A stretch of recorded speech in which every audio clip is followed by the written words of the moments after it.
Halo Bu Ibu, Halo, Mas. masih semangat nggak nih? Mas. Ya semangat, Mas. Semangat, tapi kayaknya gimana dan kurang ya. Ini kan pada saat untuk materi pengendalikan anggaran kan ada filmnya nih. Gimana kalau kita nonton filmnya dulu dan tambah semangat gitu. Oke? Ya. Oke. Nah, filmnya tak cari dulu. Oh ini. Hmm.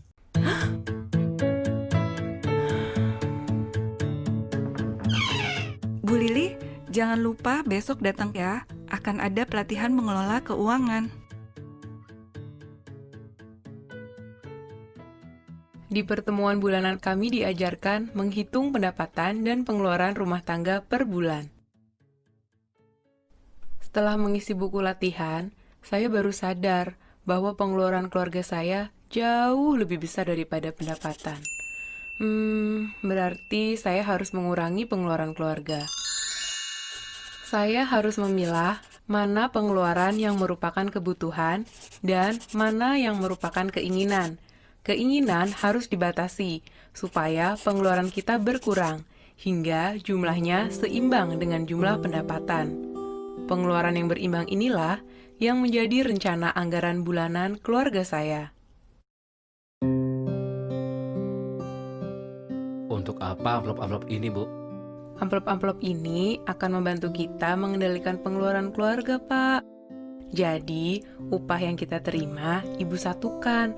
Lalu, uangnya Ibu bagi-bagi ke dalam amplop-amplop ini sesuai dengan anggaran bulanan yang waktu itu sudah kita sepakati bersama, Pak.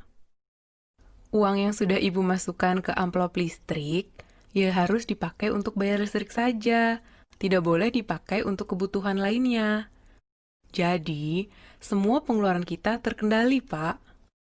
Wah, kalau begitu, setiap bulan semua kebutuhan kita akan terpenuhi ya, Bu? Mudah-mudahan begitu, Pak. Bila kita tertib mengikuti anggaran yang telah dibuat, maka pendapatan keluarga bisa mencukupi. Tapi setiap kali memakai uang, kita harus rajin mencatatnya di dalam buku catatan kas harian. Dengan cara ini, kita bisa tahu dan mengambil langkah lebih cepat ketika kita kelebihan atau kekurangan uang. Begitu, Pak.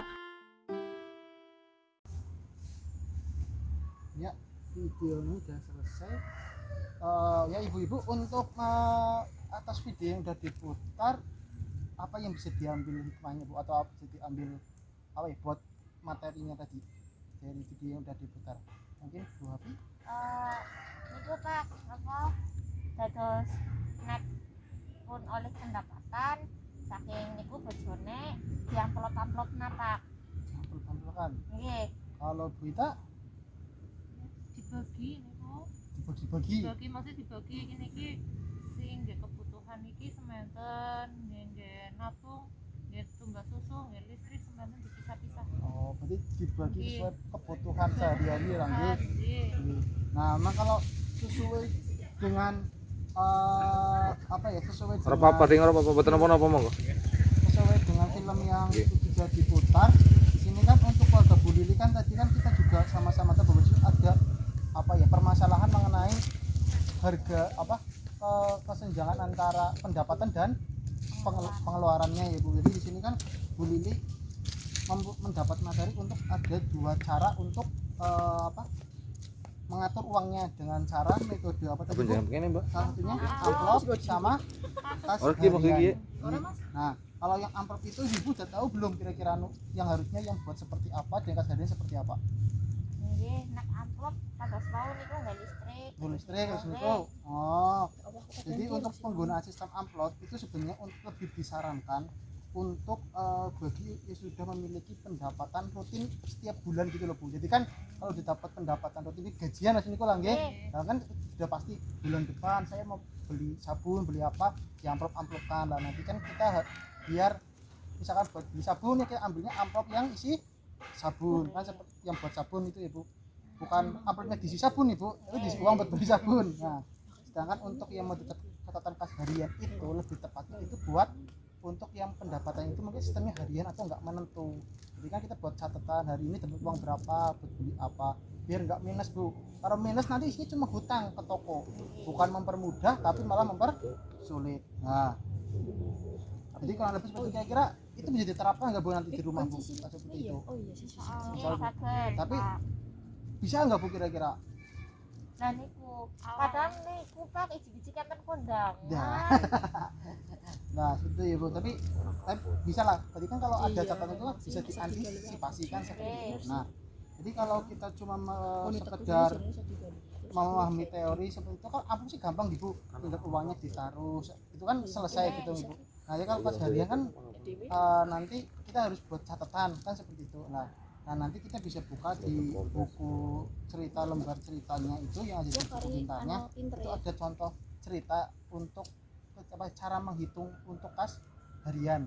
Nanti kita hitung sama-sama Bu, latihan coba membuat kas harian dari kisahnya Bu Lili sama Pak Rusli kan seperti itu. Nah nanti bisa kita gantian. Nah kira-kira siap Bu bikin caranya hitung-hitungan Ibu, mandan hitung-hitungan kan buatan bisa sekolah tok Ibu sing hitung-hitungan. Itu Ibu kan juga perlu hitung-hitungan apalagi urusannya uang di dapur. Nah oke. Nah sekarang kita mulai Bu, coba Bu buka halaman buku pintarnya halaman 79 nya Bu. Nggih. Nggih sampun Bu Ita sampun. Nah coba kita baca satu-satu soalnya Bu, nanti saya tulis di ini di flip chartnya biar kita tahu hitung-hitungannya. Coba dari Bu Ita dulu ceritanya yang pertama gimana Bu? 3 Februari 2019. Ibu Lili menerima upahnya bekerja di sawah 30.000. Sepulangnya dari sawah, ia membeli sayur dan bahan makanan di pasar sebesar 15.000. Kemudian ia memberi Dewi 10.000 untuk ditabungkan di sekolah. Oh seperti itu Ibu. Berarti kan nanti kita untuk misalnya Bu Lili ini nanti kita pas di buku catatan ini Bu, kita tulis nanti Bu tanggalnya tanggal berapa. Nah di keterangan kita tulis upah Bu Lili berapa tadi Bu? 30 itu. Nah dimasukin di kolom pendaftaran. Nah untuk pengeluaran yang punyanya siapa tadi itu Bu, beli bahan makanan di pasar ya Bu? Berapa Bu? 15.000. Berarti kita tulis di kolom pengeluaran berapa Bu? 15.000. Terus kalau untuk memberi Dewi itu pengeluaran atau pendapatan Bu? Pengeluaran. Berarti 10. Berarti kita total pengeluarannya berapa Bu? 25.000. Pendapatannya Bu Lili? 30.000. Nah, berarti kira-kira masih lebih atau masih kurang Bu nanti Bu di kolom sisanya Bu? Di 5. 5.000. Nah, salah satu contohnya kan seperti itu tuh Bu. Untuk kalau terjadi ada kelebihan uang itu kan nanti bisa kita simpan untuk ya kan kita nggak pernah tahu nanti ke depan kita tiba-tiba ada apa yang mendadak kita beli atau gimana. Nah, jika ada kelebihan seperti itu, uang itu bisa kita simpan, ditaruh di rumah, di dompet atau di mana gitu, di rumahnya aman. Celengan, oh ya bisa. Di amplop yang tadi itu Pak Oh ya bisa juga itu. Nah kan seperti itu biar apa ya Bu? Tapi berarti bisa diterapkan Ibu nanti ya Bu kalau di rumah seperti ini ya Bu? Nggih Pak, insyaallah. Oh ya tadi. Nah berarti untuk materi tentang pengendalian anggaran udah agak mendingan ya Bu, udah paham ya Bu? Nggih Pak. Jangan lupa untuk diterapkan ya Bu.